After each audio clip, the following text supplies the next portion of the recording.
We're going to be speaking to Professor Zorian Mitrovic, who's the CEO of Mitrovic Development and Research Institution and the official expert of the European Commission Research Executive Agency. And he's joining us via Zoom, and he's going to be taking us through. Good morning. Good morning. Good morning. How are you? Nice, thanks, and you? I'm fine, thank you. All right, so it's still about the Cybersecurity Awareness Month, and today we're going to be talking about password management and two-factor authentication. So can you take us through why is it important for us to manage our passwords rightly? And why is it also important for us to have passwords when it comes to some important things on the cyberspace? A good question, yeah. I mean, writing a good password, using good password is like you are locking your door. Mm-hmm. If it is weak password, you just open your door for anybody to come in. Mm-hmm. Right. It's the same in your house, it's the same in your digital world. So it is important to have a good password that cannot be guessed easily by bad people, by bad actors. Right. So it has to send some characteristic, must have some characteristics here. Mm-hmm. And when you talk about a strong password, what are we looking at? Are we looking at just numbers, alphabets, or characters, or a mix of them? Yeah, another good question. Yeah, we're looking at all of this. If you want a good password, yeah, please don't use your names for password, or your kids' names, or family member names, or your pet names, even your town, or whatever. Mm-hmm. Use a strong password by mixing everything. Yeah. Uppercase, lowercase, symbols, anything that you can make even a story out of your password. Mm. It is not just that you have a password that's 12 characters long. Now you can use you can use a little story to make your password. Not, of course, not long story, but something. I went yesterday and I had a good lunch. That's a password. And you just mix with the symbols, etc., etc. So that's another way to mix it. But as you saw in the video, mix letters, numbers, and characters, and make it at least 12 characters long, because it's not easy to guess by people that have no much cybersecurity skills, but want to get to our passwords and our data. Wow. So with what you've said, you mix it and all that, and that makes it a strong password. I know people who have more than one account. Say you have an email, you have Facebook account, you have Instagram account. Is it advisable that you can use the same password for all the accounts, or how should you go about it? Yeah. It is highly important what you ask here.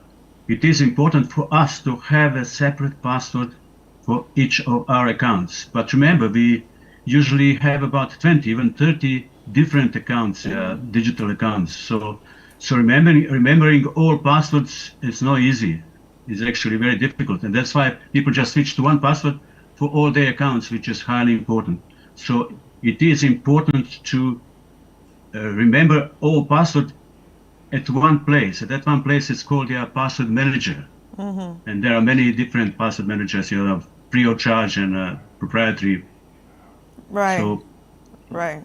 So talking about password managers, do you think that there should be a particular password manager that we should focus on? Because when you go on, say, let's say your Play Store or your Apple Store, there are so many password managers. Are there particular ones that we should focus on to say, okay, these are the best, or everything just works fine? There is not the best one for sure, but there are good ones and there are bad ones. Yeah. So I don't want to advertise, password managers. Yeah. But again, you can check your review of password managers and use ones. Yeah. There are good free of charge ones, there are good proprietary ones. So you have just to do a little research, or ask a cybersecurity specialist in your organization or whatever what password manager is good. Yeah. So I wouldn't like now to exclude any good password managers. All right. What about two-factor authentications? And how important is two-factor authentications? That's highly important. Yeah. You remember when you want to wire some money from your account, yeah, and bank, yeah, ask you to confirm, yeah. So that's one of examples. And then many people maybe cannot understand what two-factor authentication means, or even multi-factor authentication. Let me just explain briefly. It means that you know your password. It is something that you know, and then you have something to confirm that password. That usually means your cell phone. It could be tablet, it could be anything else. And then third one can be even what you are, actually about your fingerprints or about your face recognition, etc., etc. So if you use combination of those two, people cannot simply come and hack your password, because they have to overcome some other hurdles here, second factor or even third factor of authentication. Wow. So having this password, what period is it advisable for you to say, I've used this enough and I would have to change my password? About changing your password? Yes. Again, good platforms that you're using, is it your email platforms or shopping online or whatever it is, they will ask you to confirm that you are person authorized to change your password. They will use your second mean, like sending you a message, SMS, or sending you OTP one time, PIN or whatever. They will check before they change your password. You cannot change it, just say, I want to change password, and they will accept it. So they, again, using at least two-factor authentication. So what I was also asking is, if for how many months or how many years will you say that you've used the password for, so you have to change it? How frequently? Yes. Sorry. Must you change your password? Yeah. You have to change it at least 2 times a year, at least. But if it is your important password and you realize something is wrong with your password, there's something, somebody is asking you for your password or something like that, you have to change it immediately. So any suspicious action you see concerning your password and your account, please change password immediately. All right, so when it comes to the two-factor authentications, which one do you think is the best option?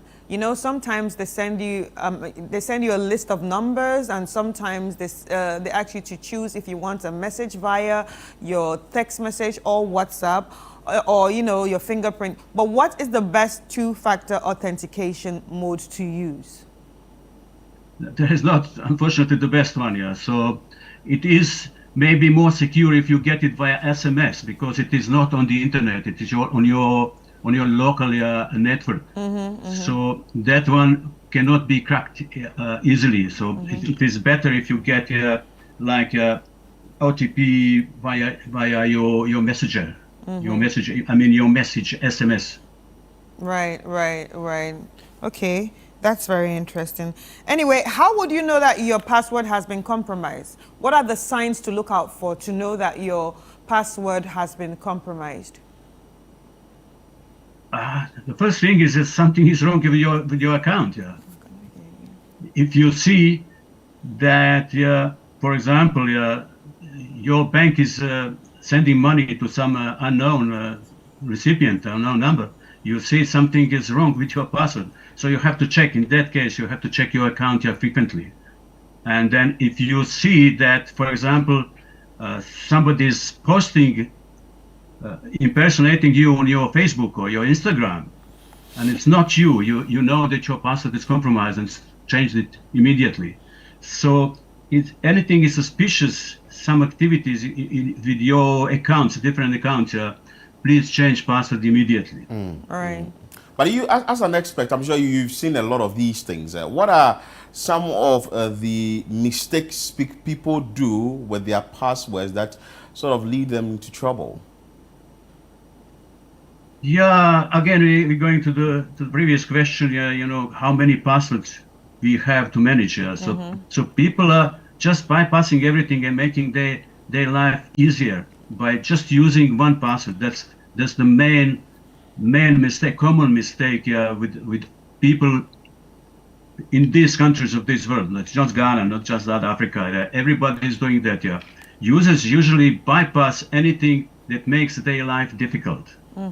So the first thing, we must learn to create different accounts for different passwords for different accounts. So that's something that's a must. Yeah. Wow. Otherwise, people will get in trouble easily, particularly now when we have artificial intelligence. Yes. So based on that artificial intelligence note, in recent times, how is the password system evolving? Has it changed from a particular stage to a particular stage now? Not that AI has now come into the fray. Yeah, it is something that we have to learn quickly because it is fairly new usage, new kind of usage of artificial intelligence here.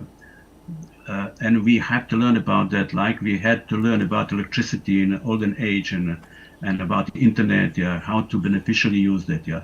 First of all, AI can help us to generate a smarter passwords. So we, instead of for us guessing what is the best password, we ask AI to generate it for us. Secondly, we use AI to detect threats in real time. So it will help us to manage password in advance, security of our password in advance by using AI in cybersecurity. Okay, before you take leave of us, Prof, what will be your advice to Ghanaians, to the public, on how best they should use passwords and how they should use their devices safe, looking at the fact that we are looking at cybersecurity? Again, the first thing is make that password long and strong, but secondly, make it secret. Maybe you have seen that many people just write it on the piece of paper and put it next to the computer or whatever. Or even you share it with the family members, with the friends, etc. So that's a dangerous practice. Make it secure and make it secret. That's the best thing to protect your passwords. All right. Wow. Thank you so much, Prof. Professor Zorian Mitrovic is the Chief Executive Officer of Mitrovic Development.